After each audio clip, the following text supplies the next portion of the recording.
Here we go.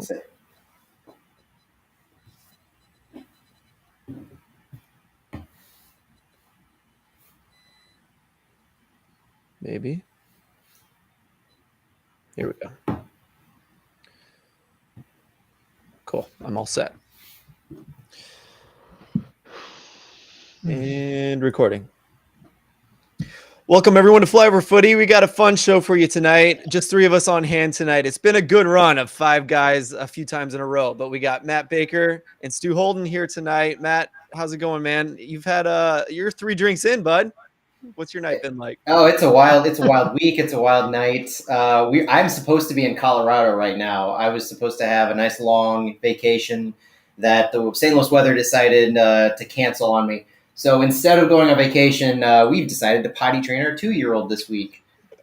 Because why not, right? And yeah, you might as well make life more difficult for yourself. So kids are in bed, and there's no reason for me not to commiserate about what happened today, which was nothing short of a shit show. Yeah, literally. Thank you. Dad joke. So, what did you get insurance on the trip? What do you do? I haven't had a trip. Well, I was worried about Hawaii because of COVID, and it worked out for us just barely. Our trips tend to be through Southwest, first of all, which kudos to Southwest. They're amazing about cancellations. They basically bank your points or money for future use. So we've already rebooked our Colorado trip, which I'll probably talk about in a little while. Airbnbs we like to stay at. So we were able to contact the host and get a deal down the line. So we didn't really lose much, if any, money. I think we lost money on parking at the airport. But other than that, no trip insurance, but everybody's been pretty cool about rescheduling. That's awesome. Glad to hear it. Were you flying to Denver? Or yeah. Yep. You were flying into Denver and then driving from Denver? Driving from Denver to Golden, yep. Okay. Okay. I called you Stu Holden. I'm sorry. Am I the first to do this? No, I mean, I wish I was Stu Holden. Me too. I wish I was. I mean, somebody listening to this for the first time is probably like, "Oh shit, they got Stu Holden." They got Stu Holden. Stu Holtgren. Pardon me. No, it becomes very obvious as soon as my camera's on that I'm not Stu Holden, which was weird. He was at the Minnesota game, the Ice Bowl game that I was at, the game versus Honduras, and man, he looked incredibly uncomfortable when he was walking around, and when he was on set, because I think he was supposed to be on set, but from what I could tell, he like got up and walked away. So I think his knee must have been bothering him, because he had a major knee surgery, for anyone who doesn't know, a few weeks ago, only like 5 weeks ago. So this was maybe like 3-4 weeks post-op. But yeah, no, he looked like he was in a ton of pain, especially in the cold. I'm sure that was murder. But yeah. Anyways, yeah, that was miserable. Even American soccer players off the field having knee problems and leg problems in general. Great. Man, that was gosh, who was it who tackled him and shattered his leg? U.S. Netherlands. He had just gotten back from his bad injury with Bolton, and he was looking fantastic. And then, oh gosh, he played for LA Galaxy for a little while. Oh shoot! Oh, gosh. I always hated him because he just absolutely wrecked. He's not a Van Damme, is he?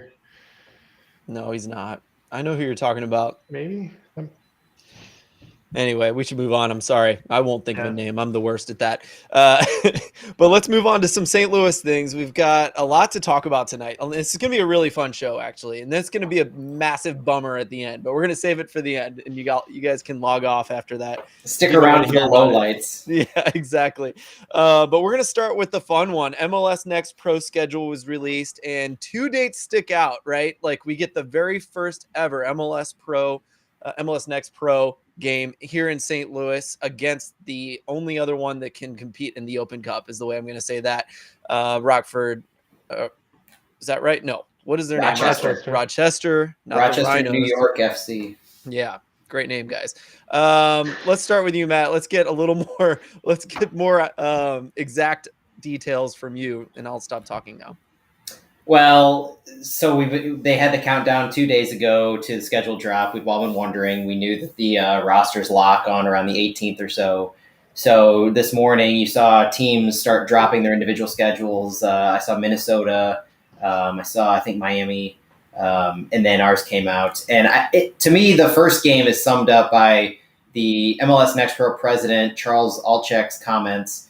And so I always come with quotes now. And his quote is, "We are really excited to continue our mission of growing the sport of soccer across the country while also completing our pro player pathway with the launch of MLS Next Pro." And here's where it gets interesting. "When we were deciding on where to host the inaugural match, we wanted to pick a location with a strong soccer fan base and a storied soccer history. And St. Louis checked all those boxes." So everything that we've always talked about of why St. Louis deserves this, that, and the other, how we are America's soccer capital, it's personified in this decision. We get to host the inaugural game of this entire league, so that's historic right there. It is one of only 2 times this season that we will be playing a team from the Eastern Conference. The whole schedule, if you look through it, is pretty segregated between Western Conference teams, Eastern Conference teams. We get matches against Rochester and against Chicago, so Chicago Fire 2. Which makes sense. So we get the historic game where, like you said, Phil, the only 2 teams in this league who are qualifying for the U.S. Open Cup, because we don't have parent teams right now, and Chicago Fire being the natural rival, one of the natural rivals for St. Louis. So those are some amazing things to look forward to. The other really fun thing that we've talked about before is, where is St. Louis City 2 going to be playing all these home matches? We know in preseason that we're having matches that take place in places like Herman Stadium for SLU, because we're playing SLU. We've already played in Creve Coeur. We're playing in Maryville against Maryville University. But where are we going to have all these home matches? And this schedule lays it out. So at least 2 of our home stadiums, one of which we're playing that first match against Rochester in Herman Stadium, home of St. Louis Billikens. Kind of adds to the history there. Stuart, any more thoughts on that schedule release, some details you noticed?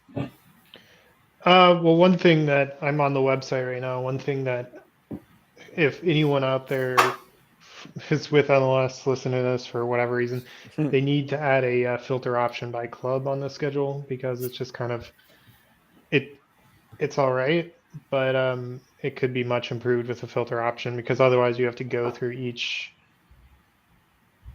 week is how they have it set out, and that's just kind of annoying. But outside of a UX thing, Stu, if you tell people that you're knowledgeable about creating filters on websites, you may get a job out of this. No, but Sarah does all the website design in our family. That's her specialty. No, so Rochester is formerly the Rochester Rhinos, Raging Rhinos. Wasn't that their official name at one point? Or that's news to me. I should know, but I don't. It was just Rochester Rhinos. I know about Raging Rivers, if you want to talk about Raging Rivers. No, yeah. I went eagle watching up at Grafton over the weekend. But anyways, didn't Rochester win the U.S. Open Cup at one point? 99 or something? Only lower league to do it. Yeah. Yeah, they won in 99. The history there. So I was going to say, let's remember that as we talk about playing the team who carried on their tradition. We're playing a U.S. Open Cup winner here. Are they the same team? I mean, no. They don't play in the same venue. They don't have the same name. They don't have any of the same players. It's different owners. The different owners thing's where it gets me, because I was getting ready to say, then how is Sporting KC? Don't the Dworkins have part of the Dworkins were the last owners of the Rhinos? Oh, were they? Oh, I'm sorry. Okay. Never mind. If they were, then they're the same owners. Pardon me. But the owners that killed the Rhinos. Mm-hmm. So I don't really. Them? Yeah, I don't really consider them the same club, but don't tell MLS marketing about that. Well, yeah, but there are some Rochester people who are excited about the club, and that's awesome. As they should be. Yeah, and it's professional soccer coming back. That and Flower City in Nisa, which plays at the Rhinos' old stadium.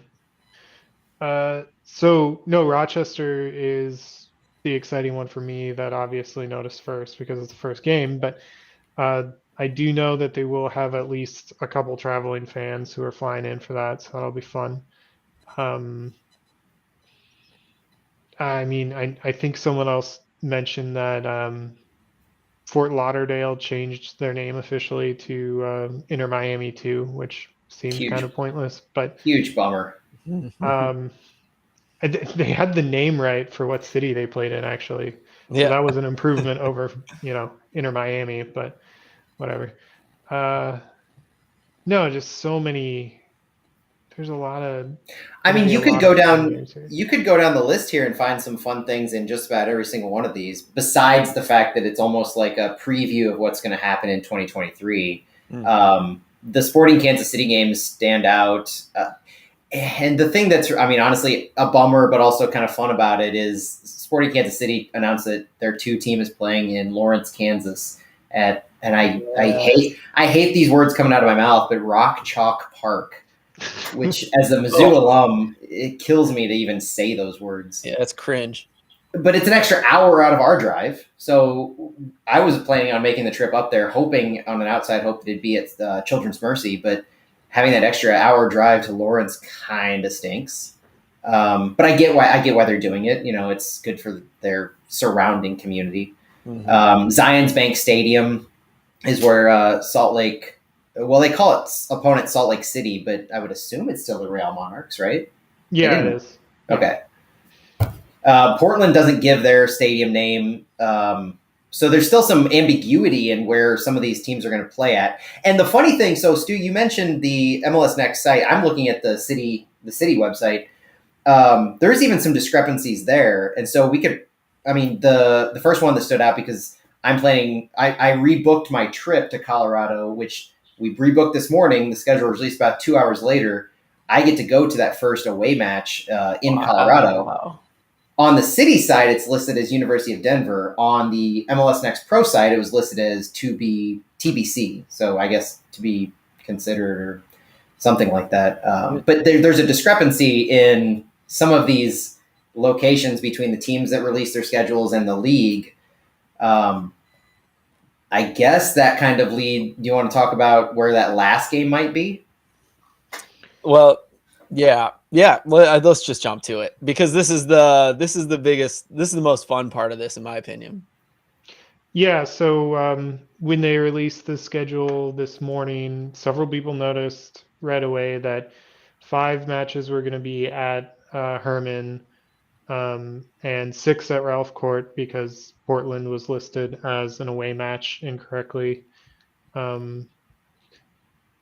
But the final match on 9/18, if you looked at SKC2's schedule, was listed as an away game to St. Louis, but there was no venue listed for that on the St. Louis City 2 release. So my first thought, and Matt's and a couple other people, Tyler and Steve probably thought the same thing, was, well, Centene Stadium will be finished by then. July 22nd is still the completion date for that. Wow. Yeah. So the keys will be turned over and they'll have plenty of time if they want to do a soft opening. That kind of makes sense. Now, I heard potential rumors after that, which I think was maybe just redirection, that that game wouldn't be at Centene. But then I guess MLS blew the secret off of it by posting the actual venue on the MLS Next Pro site. On the MLS Next Pro site. So they I mean, the city does a great job with holding down leaks on their end, but you can't trust anybody in this business. Listen, yeah. Look, I mean, for the millionth time in MLS Next Pro, and not the final time, we're dealing with lower league soccer here, folks. What do you expect? Yeah, I mean, I just want a website with statistics, with an accurate, up-to-date roster. You're asking way too much already. It's too much. For any professional league, that's the minimum. I mean, I do hope if Liga Latino in St. Louis can have an updated roster with updated weekly stats, then MLS Next Pro can. I mean, Well, and I'm sorry. Good point. to be fair, it's a. I mean, that's not too much to add. We joke about it, but I mean, that just shows that you care about what you're doing to get the right information out, the complete information out to the people that that want to see it. Show you have a professional product that you care about, and Yeah. that's so far this is pretty good. One thing I mentioned to there's a little bit of a segue or a sidetrack on this, but do you guys think that City 2 is gonna start their socials this year, or are they gonna roll with any news on City 2 on the main first team socials and then open up the socials for City 2 next year? I think that's what they're going to do. I think honestly, the people who currently have STL City 2 and St. Louis City 2 Twitter and Instagram, I think they're squatters. I don't think there's anything necessarily behind those yet. And it could be the team, but it could be they're sitting on it. I think that the whole thing goes back to the fact that we don't have a actual team yet. It's City 2 is the team. They've already tossed the hashtag out, STL City 2. But I think as far as the accounts go, I think we're going to hear everything from the main account because it's dedication to that. So as the season progresses, you're not going to have competing matches. You're not going to have competing reports coming out of both the main team and to I don't know, FC Cincinnati. They just launched their 2 account and their 2 team branding. It's not going to be like that where you have to go back and forth and you need a dedicated social media presence for each one. You can easily accommodate the 2 team this year while you still have that main account. Yeah. Some things came to mind. Another rabbit trail would be that, a little bit cynical in me is, it is cool to throw the 2 pro teams in as the first game. And the cynic in me is like, well, it's also probably the only 2 teams that has a lot of excitement behind it as far as fan excitement. So it makes sense. Like if you want to, these games are going to be streamed on ESPN. So I'm about to say some bad things about it. Oh, go ahead. But the league website, not ESPN. Oh, shoot. I read that wrong. I'm sorry. At least that's what I heard. It's like they were saying there's going to stream on MLSNextPro.com. I don't think they have a deal with ESPN Plus this year. I'm so thank God you're here. It's going to be it's so not going to be on ESPN Plus, and so we're dependent upon the league's website having good enough infrastructure to get us those streams. Okay, now I'm really scared about that, especially. Yeah, but at Herman, there's good infrastructure there. I kind of assume that if we're at Creve Court, it would be one of the towers. Yeah, you could at least get the same thing we had for the academies. Yeah, but with Herman Stadium as the first 5, I mean, that we're probably getting Bill McDermott to do the commentary. So we'll probably have commentary, would be my guess for these, as long as they're allowed to do in-house. I assume Rochester is going to get one of their own too, and I think there won't maybe be a set league standard this first year for. Well, it could be like the stream itself comes from the home team, like what USL does for ESPN Plus, where I guess MLS does it too, but your stream on ESPN Plus is the home team's broadcast. Yeah. No matter, like, it's often the local branded stuff, but it's the local commentators. And everyone's different. Every city's different. And USL, I don't think I'm supposed to share this, but I think the USL is going to go to forcing everyone to not have a local person. Well, that's good because India suck. I know. And so, like, a lot of the things we just covered is like, oh God, all this lower league soccer shit is going to come back. We're going to get like this retro 2014 2016 kind of stuff happening. Like, we're gonna see some bad streams. It's gonna cut out, and we're gonna have really bad announcers in some of these cities, and I'm okay with it. I mean, we're reliving it. That's what we're used to. Yeah, I'm not upset about it. But one thing that I really hope they work on, and this is what I wanted to get all this in, this is great, but one thing I'd really put on my wish list is like hiring Opta to do the stats. You know what I mean? Like, and I don't think that'll happen right away. I think they have to have certain infrastructure for that even. And it took USL several years to get that right too. So, I think we're just subtracting about 5 to 7 or 8 years. And in lower league soccer if you're used to USL Championship. But hopefully these are things that they'll work toward if we're going to be watching these two teams. Opta stats, hopefully decent announcers or decent camera angles, decent streams. We'll just see how this year goes, right? And it's all part of what you need if you want to be taken seriously. So Mm-hmm. we constantly talk about whether this league is going to be like the original MLS Reserve League or whether it's going to be an actual competitor to USL League One or Championship. And part of that goes well beyond the on-field product. It goes on to the presentation of the entire product. So if you want to be taken as seriously as a League One or Championship, you need to deliver the type of presentation that you get with those. So there's a certain expectation that if you tune into a League One broadcast, you're going to get what you're going to get. If you tune into a Championship broadcast, you're going to get a little bit better. You're going to get some better camera angles, some more high quality announcers. I would expect something similar from MLS Next Pro. We might not get it, but as a D3 league, if they want to be taken seriously, they have to at least put in the effort and the investment. At the very least, they need these videos to be reliably streamed, because something that was massive in the USL as of late is there's a lot of guys logging on from the Netherlands and Denmark and Sweden, and they're looking at these kids play. So this is something like it's going to affect people's pocketbooks that we have a decent stream on these two team sides, so that we get video in these scouting reports in Europe, so we can sell these players at some point, right? So and I want Aaron Hurd to be nice and clear on that broadcast in case we need to sell him at some point. So I'll take a slight devil's advocate approach, and as I'm thinking through this for this year only, I think the fact that they're streaming on MLS Next Pro for all these games is a makeshift thing. I wouldn't be surprised if streams fail, and I wouldn't be surprised if we turn out on Saturday and Sunday for away matches and we're pissed off because our stream isn't there, or what happened to SLU against Washington happens again. You lose the feed for a while. Wouldn't be surprised, and I'll be upset when it happens. But big picture, 2022 is almost like a test run for MLS Next Pro, because we know that the Next Pro media is going to be included with MLS in the next media rights deal. And so I'm expecting beyond, so they're going to announce that here in the next month or two. Garber said that the next MLS media deal is going to be announced, and they're going to award rights and all that stuff.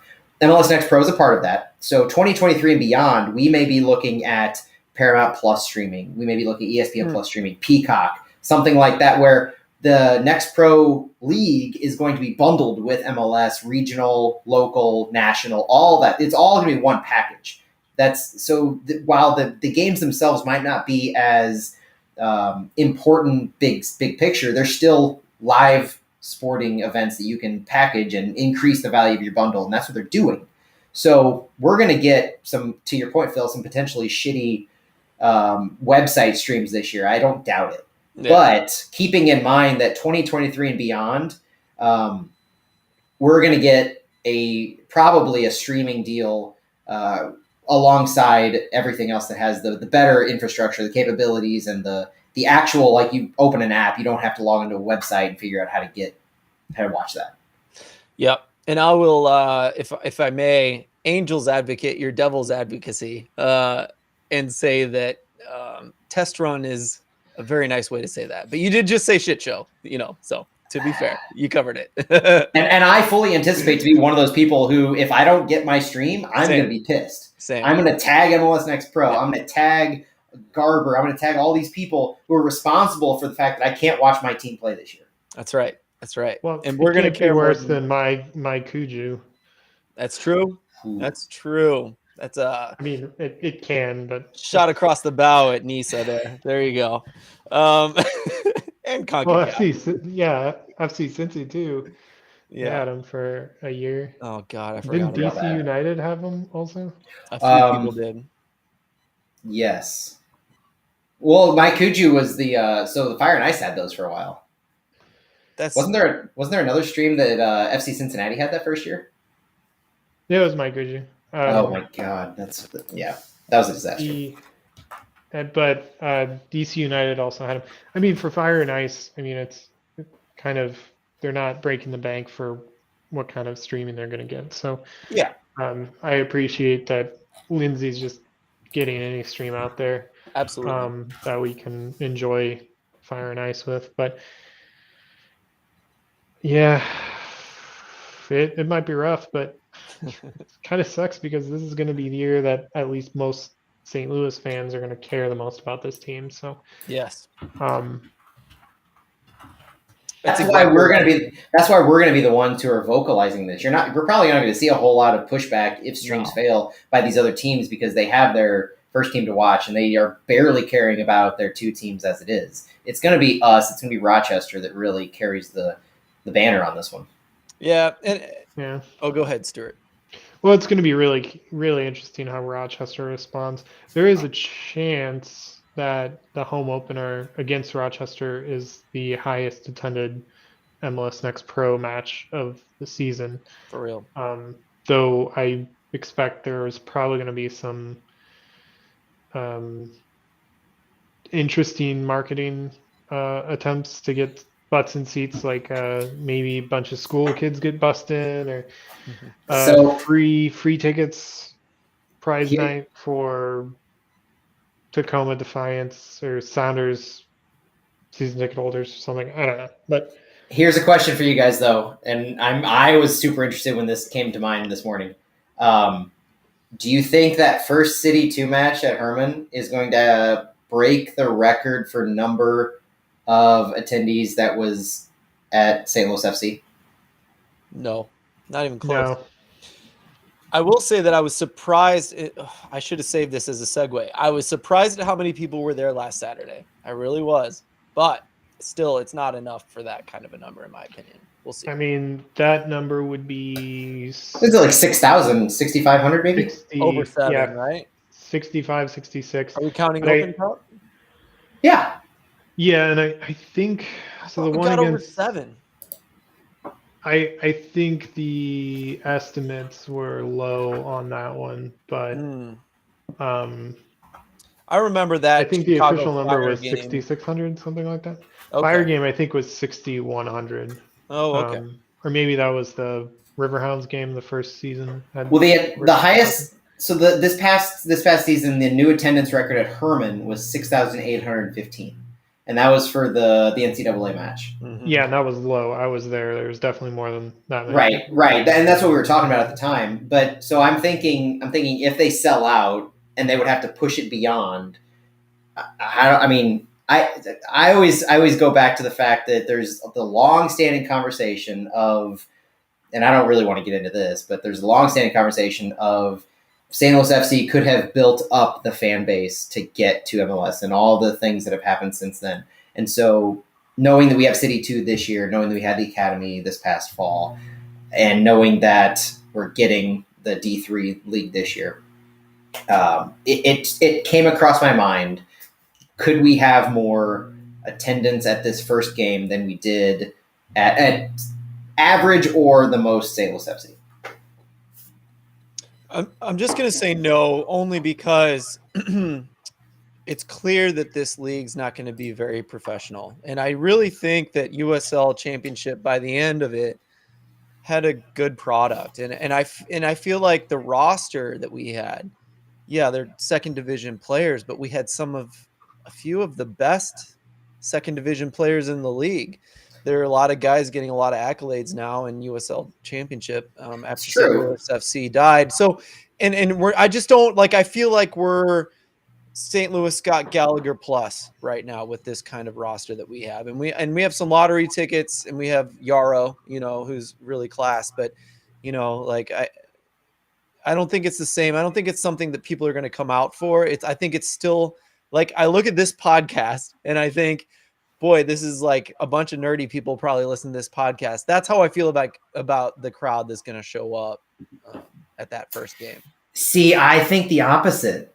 I really think, and this could be the marketer in me, but I really think branding matters. And I really think that the fact that it could go back to the social media thing, Stu, you were talking about the fact that it's St. Louis City. everybody knows now in St. Louis that this is the MLS side. Like the branding has hit home. It's St. Louis City SC. And now you're talking about you have this firm 100% path to what's going to happen next year. Come get in on the ground level of what the professional league that's leading into MLS. Come get in on the few players that may play, one for sure, and a few most likely that will play next year. But it's all about St. Louis City SC being this driver. You had articles in the Post-Dispatch about the schedule announcement, about that first match being the historic type match that it was. So I'm not thinking about necessarily the quality of players. I'm thinking just the perception that is being sold to people in the area. The $10 tickets really helps to me. I would have liked if there would have been some kind of deal of season ticket holders in the supporter section, because that's what's on sale, could go to that match, and that's part of their package. But I think $10 tickets in general to everybody to see St. Louis City a year before they take the field. If you read that Post-Dispatch article by Timmerman, it kind of sells this as, if not the prelude to, but that kind of precursor. So I think that, and this is day one. I think over the next month we're going to see a continued upselling, and we already saw the queuing of tickets today. We talked about that earlier on the before the recording, about how there was a queue of tickets when you were on the website this morning. And Matt Seaback, the chief experience officer, posted a list of the most popular St. Louis events on SeatGeek or whatever it was, and it was St. Louis City. That Rochester match was number one. I mean, the anticipation, the buzz is there, regardless of the talent on the field. Because I know there was a few hundred at last week's match that we were at, but we're talking easily a sellout, in my opinion. And I think that the fact that it's City, they've hammered home, this is MLS, this is the next step. I think there's an aura to that, as opposed to necessarily the talent on the field.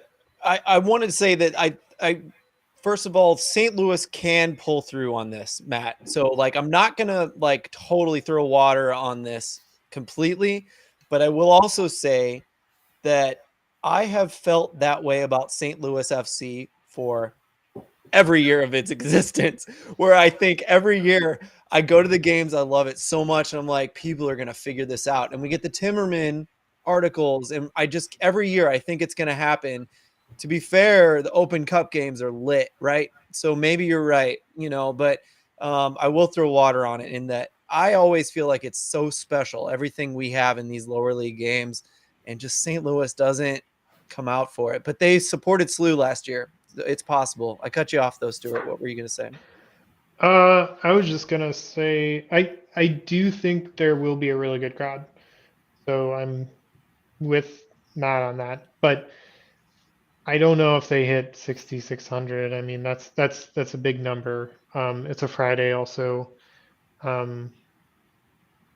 which I think Saturday evening is going to be a better draw for days than Friday at 6 p.m. But that's not the worst time. The location's better than Soccer Park, if we're honest. Absolutely. But they could take a cue from Cincy when they were in USL and just give every college kid a ticket for $3 or $5. That's the way to do it. It worked like a charm. I think that's a great way to. I mean, people always trash Cincy, and I have to, for giving out cheap tickets, but it's a great way to build a brand. Yeah, as we should trash them, because their attendance shilling was based on that.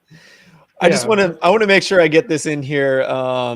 It's a little bit late, but STL City Fan Van, we all know that account, says, I don't think so, but anything 2,500 plus is a huge accomplishment. I do agree with that. Yeah. But you never know in this city, you never know. Yeah, I mean, I have a few friends who went to, and most of them are going to get tickets for City senior team, some season ticket holders for next year. But I think there's a group of 8 or so of them that are going to be going to this first game. So, and I think they went to 2 or 3 St. Louis FC games over 6 years. So they're excited. They're going to go. So I don't know if that's a good indicator of the fan base as a whole or not. I don't know. I could see but I'm expecting at least a couple thousand. Well, and when you talk about the overall attendance throughout the year, I think there's the first game and there's the last game and there's everything in between. Yeah. And because we've seen, so Herman Stadium being the 5 game, most of the first 5 games, there's that one from Ralph Corte that's thrown in on May 22nd, or there's May, one of those May dates. And I think once we shift over to SIUE, I don't know what that's going to look like. I would think that outside of the city limits, there's a little different. I don't know how to put it, but I don't think we're going to draw as well over there. I would love to be proven wrong, and I don't mean to bash the East Side at all. That's not the intent. But I think there's the city attendance, and then there's people in Missouri don't like to drive into Illinois, to be blunt about it. There's a lot of great things about Illinois. I'm not saying anything bad about it. It's just like there's a mental blockade. That's the best way to put it. People in the city like myself make fun of people in St. Charles for not wanting to cross over the river coming to St. Charles or something. But it's the same. It's the same thing for especially people in the city driving into Illinois. And it's like I live less than 10 minutes to Malcolm Park on the shore of Illinois, and I don't go there often enough. It's beautiful, but I do think that Herman will draw better, and it's a good place for the first game, and obviously the last game at Centene is going to be a big draw. But I mean, if they're getting 1,000 a game in the middle of the season, I think that's a lot of interest, to be honest. It is. Completely agree. Unless that the baseball season's completely locked out, and then people are going to be really wanting to watch live sports. We'll see. But I do also like the gesture of throwing it into Illinois. That was a big deal with St. Louis FC, is paying attention to the Illinois side, and it's important. It's important to acknowledge those folks and welcome them. So I like it for that reason. Guys, it's Flyover Footy, and only Flyover Footy can spend 35 minutes on one topic like the preseason schedule. Schedule. Like zero actual on the field action. I know. So we are gonna have to rush. On the field doesn't matter. What's on the schedule is what's really important. You even watch the games, bro. We're gonna go through the game day roster for this last Saturday's. It's the first preseason game in St. Louis that we were all able to watch all of, and we got to see a lot of players that day. And we're gonna go through the game day roster as best we can. Right, we're missing some names, but I think we got almost all of them. And I think my idea was to kind of start from the back and work our way forward. And we'll just kind of talk about each line and what we thought about all the players that played on that line. So we're going to start with Michael Creek, who came on in the 60th minute, or was it the second half? I think he came in the second half as the goalkeeper. I couldn't figure out who the goalkeeper was for the first half. Hold on if you know it, and you can name it right after I say this. In the first half, we saw Akil Watts playing left back, Kyle Hebert playing left center back, Josh Yarrow playing right center back, and the captain up until the 60th minute. Question mark at right back. In the second half, at the 60th minute, Ezra Armstrong came on, Josh Mayer came on, Fritz Volmar came on at left center back, and then again another mystery right back. So what do you guys think? That's what we saw throughout the whole game. That's all the defenders and goalkeepers that we saw that we know of. What do you guys think of the back line and the goalkeeper? So Josh Yarrow was the first one that stood out to me in the first half. Got to start with Josh, right? You have to, not just the captain, but the way he commanded the field. I felt he was the field general on that half. I felt that the play ran through him. We played it out of the back a whole lot. He found himself with the ball an awful lot. And I felt that it was his dictation as far as how our offense went. He played a strong defensive game as well. I think he was very physical, which I expected. Of all the players we have on our roster, I think he was the one that I expected to be the biggest, the most physical on that defensive side. And everything that he did, it just reinforced the fact that he was the leader of the team. The only other big notable thing to me on the back line that first half was Akil Watts. And I felt that, so it took a little while. So they didn't put out that roster. They didn't put out the numbers. So you put all this together as far as who was out doing what. And Akil just struck me as fast, as intelligent. I didn't watch him at Lou City, but I know that he has a really good reputation from that squad. And there was one play in particular that stood out to me where he kind of on a counterattack from Memphis, he found himself near the middle of the field, near our box, almost in the central defender position. But it was such a smooth takeaway, and he prevented an easy shot. He took the ball and he just kind of owned that part of the field.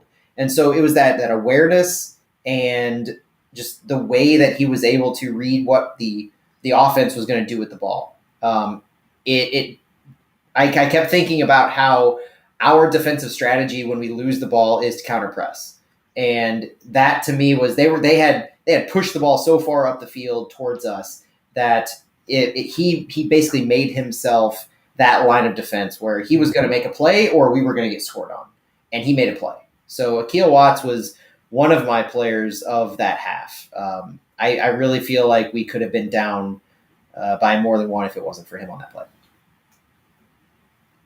What do you think, Stu? Anyone stand out for you? In the first half, well, I actually really liked seeing Max Scheider, and I guess we'll get to that on the back line. No, we can change the parameters here. Let me just say something about the back line, and then I'm going to name the midfield, and then I'm going to go straight to you, Stuart. I have a fault, guys. I'm just going to say this now.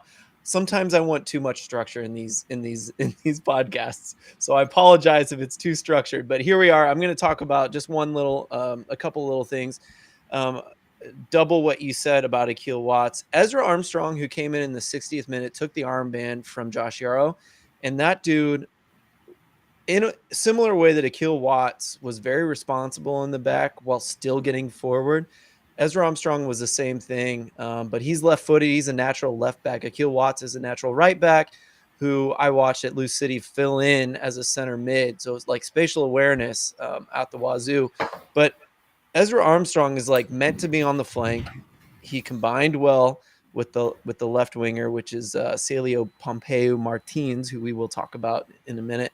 Had some sauce going forward, was very just like dependable. If there was something scary that was happening, he seemed to be around it to put it out. And if there was some kind of sauce happening on the left wing, he tended to be a part of it. Favorite player in the last few bits there. And that's saying a lot because I really liked what happened in the last 30 minutes. But I want to say that no defender looked bad. And I want to say that I think Michael Creek did a great job in goalkeeper, but I thought in the first half, that goalkeeper, sincerely apologize that I don't know who it was. But to be fair, a roster wasn't released. But first half goalkeeper had a lot more to do. And he made some really, he was really exposed sometimes, and he made some really crazy saves. Really well done there. But no defender looked bad.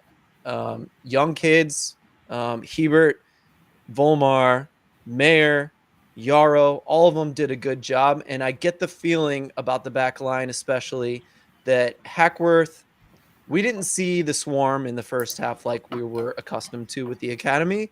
I get the vibe that Hackworth is setting up this 4-2-3-1 that he liked to run with Louisville, and he's just solidifying the defense because they haven't had a lot of time together yet. So that's my vibe so far. Let's go to the midfield, though. Let's just go with the holding midfielders, actually.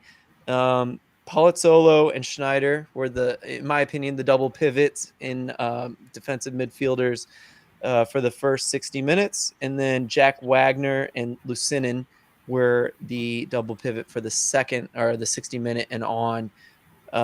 Stuart, what were you going to say about Schneider and Palazzolo? It was fun to watch, right? Yeah, I like seeing those guys out there. Schneider, of course, is the product of Bayer Leverkusen academy who most recently played for Marshall University, and he was bigger than I expected. Yeah. I don't know exactly why, but uh, no, it was just seeing how He him. lifts weights. Yeah, I guess it's just I've gotten used to watching all the academy games with someone with like Yeah, his that's fair. hairstyle is typically a little leaner, um, slighter build. But no, good hair, good player.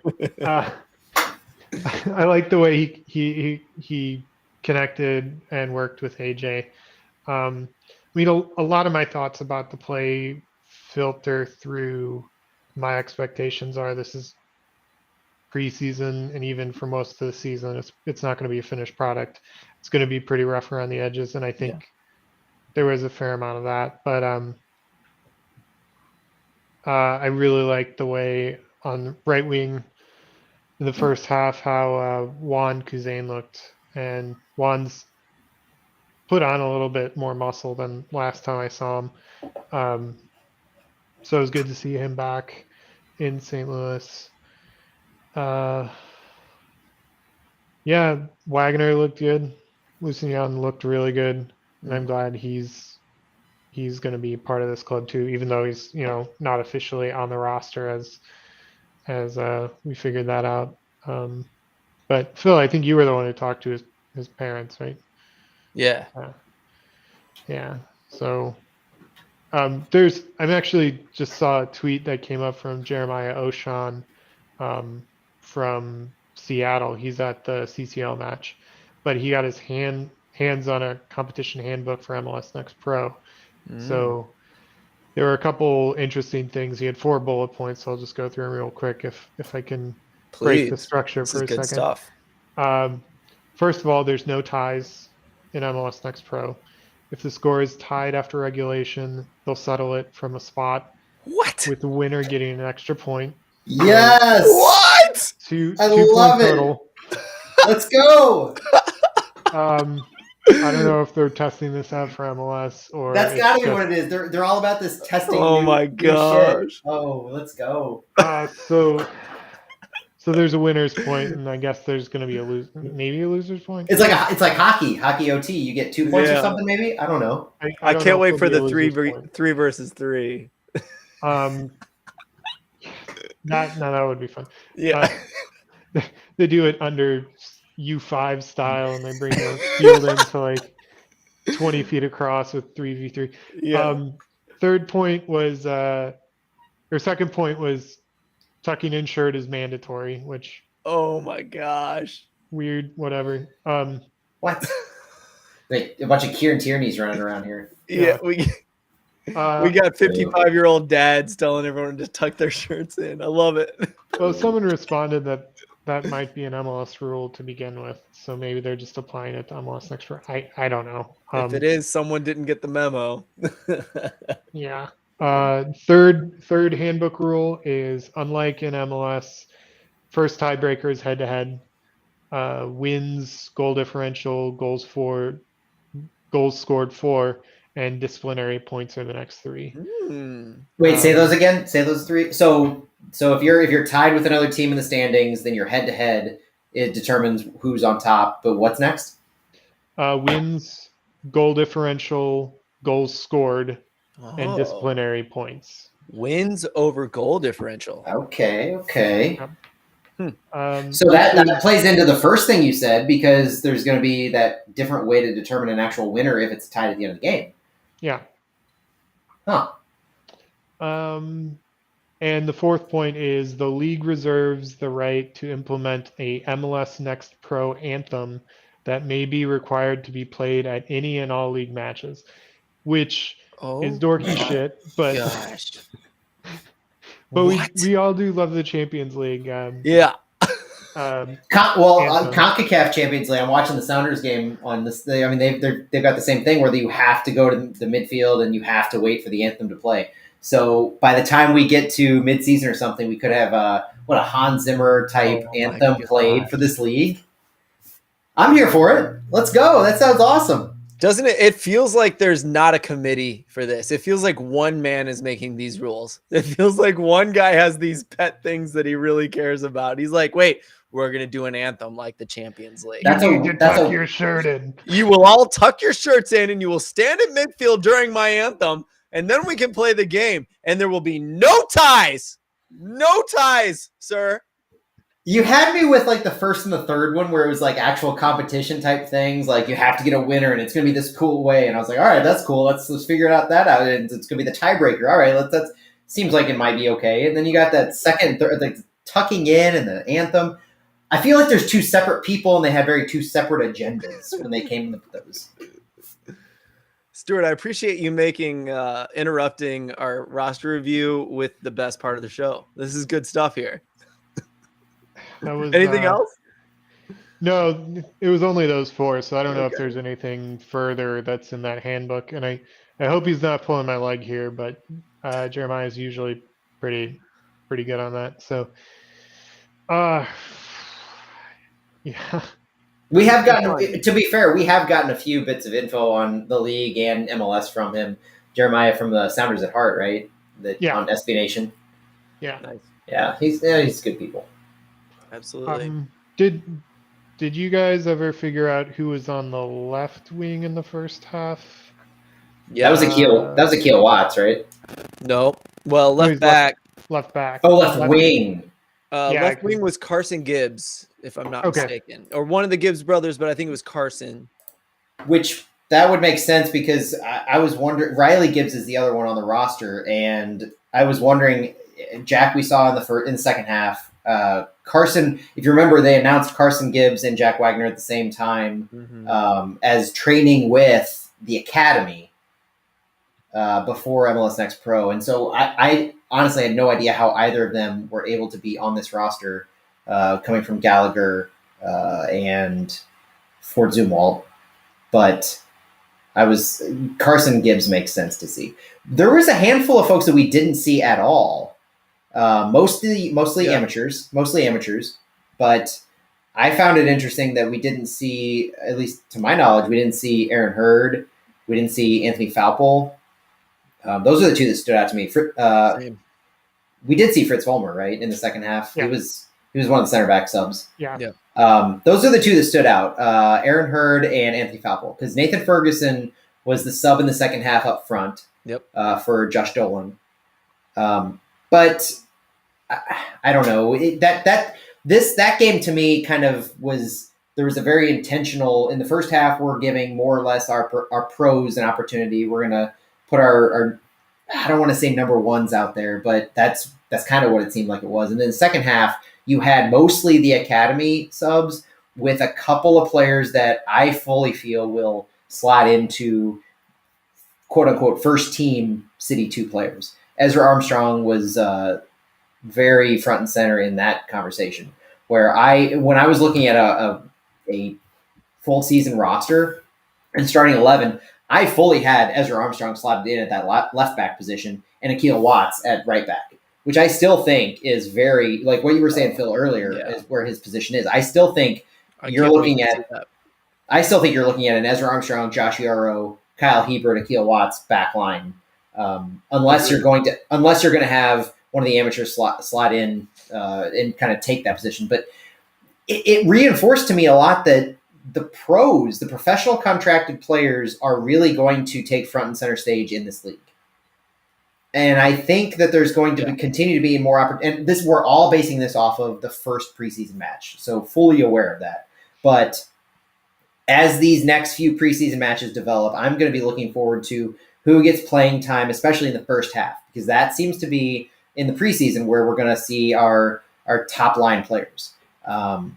Celio Pompu Martin is another guy who really drew our attention, not just for the drawing the penalty and the goal, not to get ahead of ourselves here in the conversation, but how him and Ezra Armstrong really connected in that second half. That to me was almost the highlight of the game. Not just the first half of how we looked, but once you got into like the whole flow of the game, my big takeaway were those two players and what their overlapping runs really looked like on that left side, because it looked good. Yeah, Pompeo was happy to dribble at people, and he got himself into dangerous positions. And I don't think it hurt him that Nathan Ferguson was a little bit. He wasn't great on the ball in the game, but he does create pressure. I mean, I would say both of our forwards were very Josh Sargent-y, right? Both of our center forwards, in that they pressed really well, they created trouble for the defense, and they drew defenders on top of that. So I think our wing players really benefited from the work rate of our center forwards, and those are Kuzan played on the right wing in the first half, and then Dita Armstrong came in. And the other thing I want to say, two things. First of all, Sergio Rivas was the only person that played 90 minutes, and he kind of played as a 10 or a second striker. I found that interesting, and I think he got better. I think he and the forwards got better throughout the game, but you can tell that they need to work together more, but that there's also talent there. Josh Doling, one of my favorite players in the first half. The guy looks to get on the ball. He looks to touch the ball or pressure anyone with the ball if it's not him, and he looks to lay it off for someone else. So it looks like our wingers are going to be very productive when they're playing with a guy like Josh Doling. Josh is going to play a lot of minutes for us, and he looks very, very good. And I think, like I said, he's going to help our wingers score. Doling's a very physical, big forward to have. But your comment about Sergio Rivas was really interesting because Sergio Rivas is a WashU grad, and there's articles and information and videos about him. And there's one quote that he had that kind of I found interesting, and it was this past fall, so pretty recently. He says his first coach, at WashU, put him in a new position this past year. His freshman year at WashU, he played mostly a defender as a right back. Now he's been playing more as an attacking winger. Yeah. So now this past year has been playing more as an attacking winger, transitioning to more of that attacking role, being able to take more shots. Over this past summer, being 2021, he's been practicing a lot, especially on the attacking side. So he's excited to see how that component of his game comes to play. So I found it interesting that he started out at that right back, and he's kind of transitioned himself more. And that's at the point where I feel City scouted him, was in that attacking transition to more of a forward role. That's interesting. That's a good one, Matt. Thank you. I'm surprised he's playing as a 10 or a second striker. But again, I mean, we'll see how the season plays out. That's fine. I thought Kuzan looked good. He created trouble, and if he wasn't able to create trouble, he was often fouled. And he knows how to get fouled. You know what I mean? And he's a very veteran player on the field. Right wing, he's never really played like a right-sided attacker in the USL, at least. So that's interesting, but like, he does it well. I feel like he and Aaron Hurd can provide similar traits. And so again, and Sergio Rivas, I'm interested to see if Aaron Hurd can work his ass off, if he can work up to Sergio's level or better already. And so I'm excited to see what Aaron Hurd looks like with this team at some point. I'm sure we'll see it. But he's been a weird player all season, all last academy season, and he didn't play that friendly. I don't know. I keep thinking he's going to get a lot of minutes so that they can kind of give him experience and get him sold to Europe and ready for MLS proper. And so I find it strange that he's not playing a ton every time I go to a game, and maybe that's coincidental. I don't know. Matt, looks like you have some thoughts. I don't know. So it's odd to have a player in St. Louis, to me, that comes with these expectations, where you've heard what his plan of action is. And so, but honestly, if you're seeing what he's doing on the field for the academy and for us, he had the youth national team call up a few months ago. But if you're just seeing what he's doing for us and you have no idea what these expectations are of him or what lists he's on, would he really stand out that much? And yeah.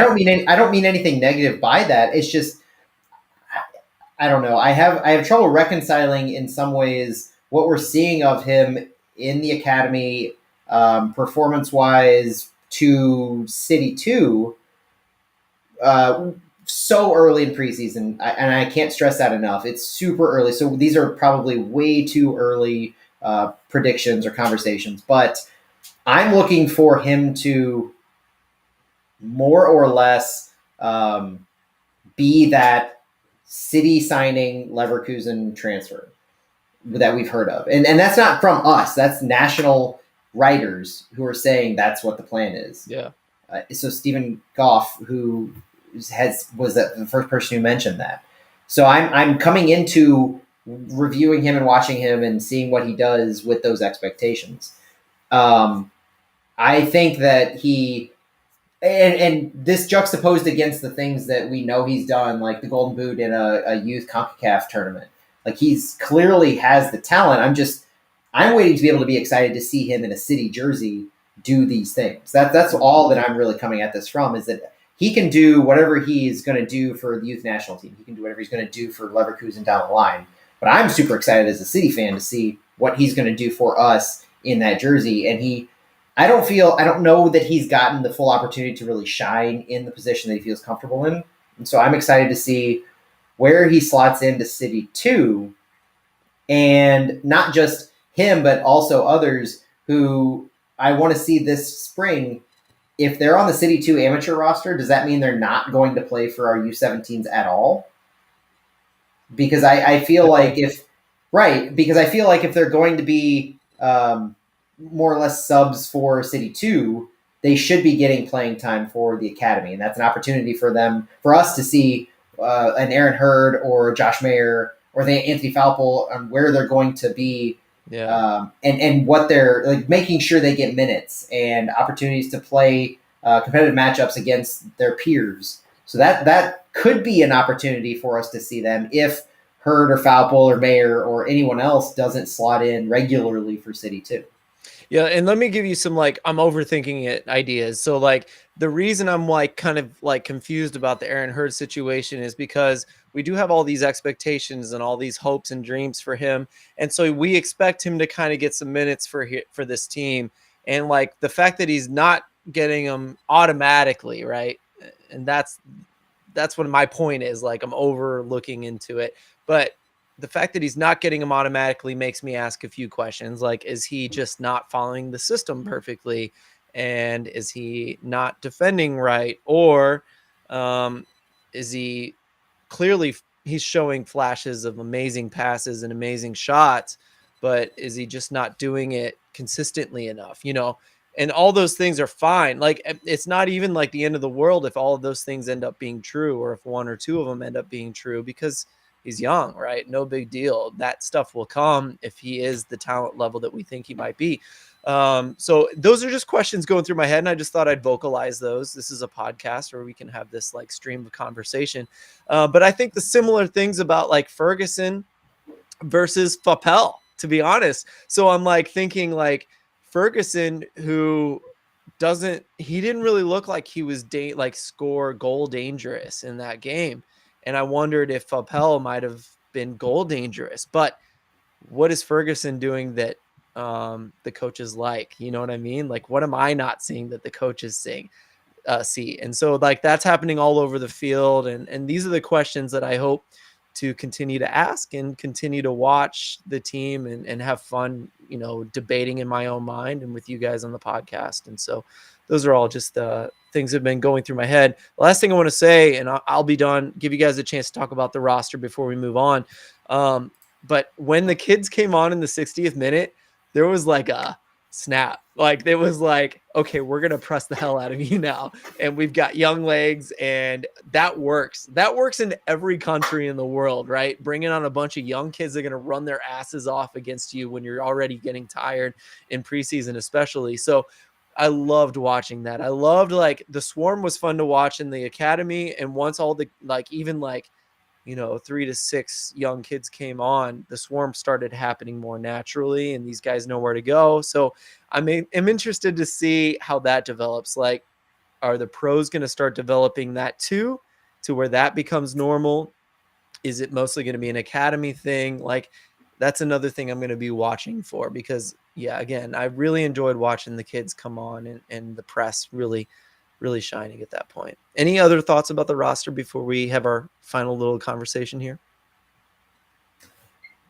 I think the center forward, number 9, or however it lines up in their formation, was interesting. That you had 2 big players in both halves. So Doling is a big presence. Ferguson is big as well, and that's what they seemed like their role was. It wasn't necessarily to make runs or to really do a whole lot of playmaking. It was really to just be that presence in the box. And there was one instance in the second half where Ferguson had the ball in the box, and he was one-on-one against a defender, and he didn't make a move. He passed it off, where I felt he could have made a move to at least get a good shot attempt. And the gut instinct reaction at the time, I remember feeling, oh, it didn't seem like he was too comfortable making that press to goal. It was almost like, he needed a good cross, or he needed to be set up for a goal. It wasn't like he was going to make something happen for himself.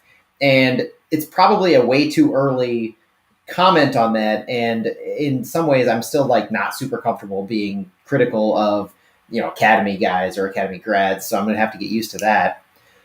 But I want to see how Doling or Ferguson or whoever has that position, I want to see how that position develops for our team. Whereas in juxtaposition, you had Celio Pompeo make a lot of different runs attacking inside the box. You had him really going for a goal on that left-hand side in the second half, where he just felt like he was going to take on the world. And that was one of the most exciting things that I felt about him in particular, where he drew the PK, and that was probably the linchpin of where I felt like he was my player of the game. But whether it was an overlapping run on the left side from Ezra Armstrong and him, or whether it was just him taking it and working his way inside, to me it felt like when we were in the attacking ends, it was more our wingers or our midfielders trying to make plays, as opposed to really playing it up to our center forward. Mm-hmm. And I don't know. I just, that's something I'm looking to as the preseason progresses and into the regular season of, is that really how our offense is going to work? Because I don't know if it's sustainable. I don't know. It took me by surprise a little bit that that's the way that we were attacking the ball. So interesting to see what develops from that. Stuart. I don't think I have anything else to add at this point. I mean, it was good to see live professional soccer out there again, especially in the state of Missouri, which we haven't seen since St. Louis FC unfortunately went away. No, I'm just ready. I'll be there on March 1st.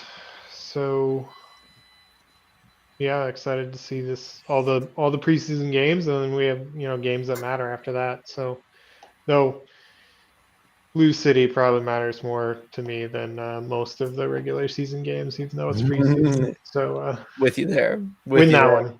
Yeah, I love it. Matt, if this is a pro team / semi-pro team, and so I'm going to add on to a little bit of pressure and weight in that, what you were just talking about. I'm going to take it a little further in that I liked that Doling had some turnovers and he really forced some trouble for the defenses, but we weren't able to capitalize on that. And then outside of a few of Doling's presses, which I'm sure was assisted by the rest of the players, the rest of the forwards and the midfielders. So I'm not negating that, but outside of that, it was a lot of direct play, which was really not exciting, right? And I'm sorry, but Lutz is promising us exciting soccer. So if we get to the end of the season, this is too early to say this, but let's say we get to the end of the season and we're still launching long balls from Yarrow to Doling, and that's our main tactic. I'm going to be disappointed. All right. I'm sorry, but I'd rather see academy kids lose 4-0, pressing the hell out of a bunch of pros, than watch Yarrow to Doling 10 times a game. Okay, so just a little too early pressure, for these pros and semi-pros. That I hope that's something that we can work up. That we can work up the swarm a little better, or maybe we can work on some possession soccer. That's just on my wish list, right? And I won't hit that too hard. It's way too early to put too much pressure on right now. But I'm excited to see that develop, because I do have faith that that is something that's going to develop.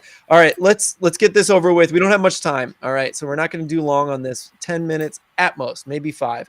And I'm sorry, but this is a very important thing. This is something that just happened. That this is part of the PR world that we're in, right? We have a soccer team, and in MLS especially, in certain cities especially, soccer is expected to do certain things and be careful about a certain things. And I'm gonna get the thing wrong, but LGBTQT. There's another letter that I'm missing. We got to be more careful about that, and I'm failing at it right here. So I guess that's a good example of how I need to be humbled in this way as well. But we just got Centene Stadium, and looks like some St. Louis fans, soccer fans, started digging into what Centene does, and one of the things they do is to support a Florida representative that is big on Florida's. Chris Sproles is his name, and is big on the new bill that just passed in Florida, the Don't Say Gay bill. And it just made big news in Texas under Abbott's watch. A lot of weird stuff's happening with trans children and DFPS and child abuse being able to be called just for the fact that a child feels trans or identifies as trans. A lot of ugly stuff, and Centene's money is gone to someone that has pushed this effort. So these aren't perfect facts that I've just laid out for you guys, but this is something that has been brought to everyone in St. Louis's attention. And I guess before I say anything, let's just see what you guys think about all of those things that are being talked about right now between St. Louis City SC and the sponsorship of our stadium, the naming rights coming from Centene, who has funded these people. So I'll go with kind of the try to do a play-by-play or blow-by-blow of what happened this past week. And so it's been a week and a few days since the Centene Stadium announcement. So we've known for a little over a week that our home is going to be Centene Stadium. On February 21st, a tweet was put out by Judd Legume, who writes for Popular Information, which kind of is one of those like information investigative journalist type things where they look into political machinations, basically. And he targeted specifically the bill in Florida, which is colloquially called Don't Say Gay. Basically, it is a bill that is designed to prevent discussion around a child or an adolescent's sexuality or gender identity. And it basically is centered around straight is the norm and anything else should not be discussed. And if it is discussed, then we have a problem, and they're going to take measures against those things. So in the course of his, again, Judd Legume on Twitter, in the course of his outing of anybody who has anything to do with this bill or backing people, representatives in Florida who are sponsoring or pushing this bill, Centene was called out specifically in a tweet from him on February 21st, saying Centene has donated $100,000 to Chris Sproles since March 2021. Chris Sproles is, I believe, the Speaker of the House of Representatives in Florida. Yeah, their state legislature. And so he's one of the people pushing this forward, who's basically allowing everything to pass and get it moved forward. And so looking into this, I at first, obviously, you're horrified to see that, because you don't want anything that you support to be associated to inequality, to any of these ideas that kids aren't allowed to express themselves how they feel. It's almost this fundamental, I see red when I think of this, but it's almost this fundamental concept that straight is right and any other way of thinking about it is wrong. And that's the underlying way that these are being pushed forward. And so Centene donating $100,000. So looking into, is this true? Because I don't take tweets as gospel. So is this true? I was never able to find the $100,000 number, but I was able to find that Centene Management Company or Corporation did donate $50,000 to the Political Action Committee, where Chris Sproles is chairman. So basically his political action committee. So they donated money to his cause. And so that's where you get money being donated to the people backing this bill. And I have no doubt that Centene is donating this money, or at least I would like to have no doubt that Centene is, I would like to have no doubt that Centene is donating this money to further their Medicaid management systems in Florida, because I know they have a big presence. I would like to feel that they're donating money for their business purposes and not for this. But the fact that they're donating money to a politician who is pushing these anti-LGBTQIA plus bills and processes is devastating to a supporter of the team that just signed them to a 15-year stadium deal. So I have friends who work for Centene, and I know that they're good people. I know that they don't support what Centene is donating money to support. But at the end of the day, St. Louis City has partnered with a company that has been outed to fund bills backing anti-LGBTQIA plus initiatives. And there's no way around that. That's just the fact of the matter. And that bill passed today, 224. That bill did pass the House of Representatives. And there's not an easy way to reconcile that fact. Now, there's kind of a few schools of thought of people who don't understand why supporters of City are making a big deal about this. First and foremost being that it's not City who's making this donation or this contribution. It's somebody else. So City can continue to say that they support equality across the board. They are LGBTQIA plus friendly. They can continue to espouse all that, and they didn't donate any money directly to it. So there's nothing wrong with this. Like it's not the club. So why are we making a big deal about this? And the other fact is that it happened before City inked a deal with Centene. And so City inked a deal, and they did this before, so it doesn't matter. First of all, on that sense, I have a big problem with that, because if you did not do your due diligence in your corporate partnership review of what your prospective partner is getting into, then you're negligent as far as the corporate partnership goes. Not saying City did that, because they very well could have seen this and didn't think it was a huge deal, or any number of reasons. But the other one is a little more tricky to me, because the idea that it wasn't City themselves that donated to this cause, it was somebody that they signed a deal with. I've got a big problem with that, because in and of itself, anybody that you're doing business with as an entity, person, corporation, whatever, it reflects back on you. The easiest analogy I have with that is if you're an advertiser, so like Tide or Charter, AT&T, Centene, whatever it is, and you're advertising on a TV show, let's say, I think we can all remember specific media and channels and political conversations where people have said things and people have gone after their advertisers because they disagree with it. That's exactly what this is. that's somebody doing something that is abhorrent to all of us, and us holding their partners accountable for it, because it reflects on everyone who does business with the person or entity that gave money or is supporting somebody that backs an abhorrent cause.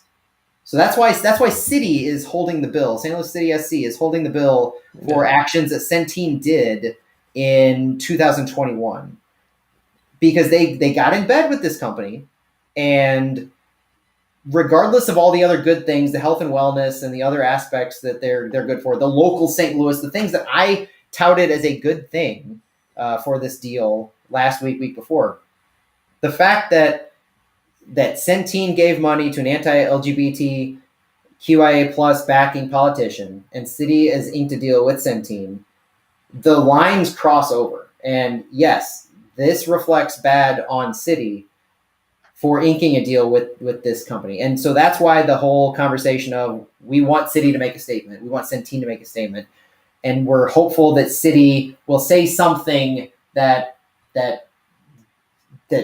differentiates themselves or pulls themselves away from this, or bashes this cause and says that this is a terrible bill or something like that. Anything really, because when you draw a line from anti-LGBTQIA plus legislation like what's going on in Florida that don't say gay bill, when you can draw that line very linearly to City, there's a big problem. Yeah, and it's really upsetting. It's really upsetting, the things that are happening in Florida and Texas, and it's really emotional. It's something that really bothers me personally. But I think let's just talk about this in business terms. And Matt, you're kind of doing this too, but let me break it all the way down. That, let's say all you've done is partnered with someone for a stadium naming rights so that you can have money to sign players. That's all your brain is in. In today's world, people are automatically going to start looking at what that company is putting their money into. And it doesn't matter what reason. It doesn't matter. Unfortunately for you, Enterprise and Centene, we're going to look at where you send your money. And in this world, we're able to figure out what it is. And from a non-emotional PR world, you got to figure that out, right? Whether that means you ignore it and you allow us all to make our own opinions and develop our own end game for that money, or you address it, right? And that's just like a non-emotional, this is PR in 2022 right now. And so that's what we're dealing with, right? Again, I said how I personally feel, and now I'm looking at the business side of it. Is ideally City would have already known this was going to come up. You know what I mean? I'm sorry, but if you did your job really, really, really, really well, and I know it's hard, I'm not belittling anyone. I'm not saying that you didn't do your job very well, but in this world, if you want to be really on top of things, you knew this was coming and you had a plan already. And hopefully you have a message to address it. And I hope they have some kind of message to address it, is what I'm getting at. I'm mixing the emotional with the non-emotional there, is that I think there's an answer to this. I think, in my opinion, it would be, we see your problem and we're not sending money to this man ever again. And to me, that would be addressing the problem and fixing it best you can based on what's already happened. And so that's just me saying that. At the very least, I think we can all acknowledge that we're all going to draw our own opinions until somebody says something, right? And I don't think we should be nice and let it not be talked about because it's our favorite club. Unfortunately, we love you guys and we're going to support you in the future, but I hope this is addressed. Sorry, I had a lot to say there, Stuart, so I kind of cut in there. Is there anything you would like to say about this? No, I think you guys really covered it. When you care about a club a lot, and this is our club now, you criticize them when they do things that go against your your feelings and your morals and your ethical stance. And I can't agree with what is being done in Florida and what's being done in Texas. And there's a through line, like Matt said. I believe the best of the front office and the ownership. And I know you look at any Fortune 500 company or a lot of Fortune 500 companies, and you're going to see ugly money at some point, Yeah, fortunately. it's inevitable. But that doesn't mean I have to like it. And I'm wearing the badge too. So the fact that Centene is associated with the club means I'm associated with Centene, and I'm associated with Chris Sproul. And I don't like that. I mean, And that was kind of the other thing that I've heard is that, well, at what point are you going to stop looking at partners or fans, or like everybody supports their own thing? You know, if somebody gave money to Alex Jones, are you really going to like be pissed off that somebody gave money to a conspiracy theorist? And my whole thing on that is that this is the one of the two sponsors for St. Louis City right now, and Centene and Purina. Those are the two. Like, yes, Together Community is a sponsor. They're a sponsor of a club level and they're official banking.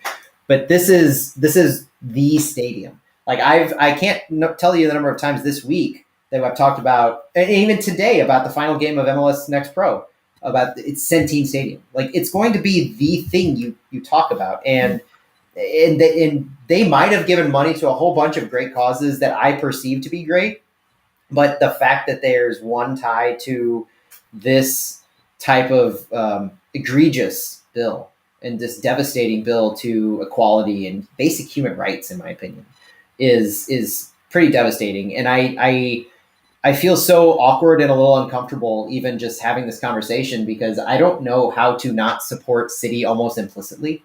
And that's the weird thing to me. Like you guys know, I'm a homer. Like I will look for every good reason to support what they're doing, and I'll spin certain things to just say like this is why they're doing certain things. Like you could go back to all kinds of things where somebody's like brought up a question. I'll try to respond almost in defense of the team because I want to support this team implicitly and believe that there's zero negative vibes or energy going on about any deals or any actions that they take. But this line drawn from City to Centene to this this contribution it's disgusting. It is. And we're going to stop it there as far as that conversation is concerned. For my education, and in case anyone else was like me, LGBTQIA, lesbian, gay, bisexual, transgender, queer, intersex, asexual. Do you guys know what plus is for? It's for anything else. Like anything else, just covering anyone that feels left out. Correct. Good to know. My point here being, obviously, I'm not up to date on things. I'm getting to be 38, 39 years old. First of all, I'd love to talk to anyone who's recognizes me and wants to talk about anything, but this is something I'm a little blindsided on, to be honest. I don't know enough about it.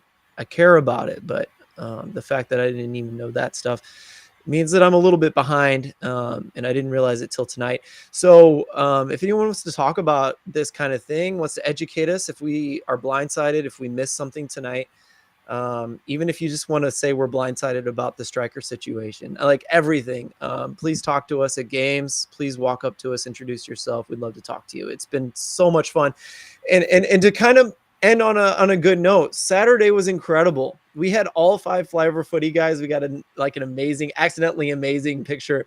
It's the best picture I've taken of myself in a while. And it was just so nice to talk to everyone and to be around everyone. And I think to me, that's what matters. Like, this is what we're in it for.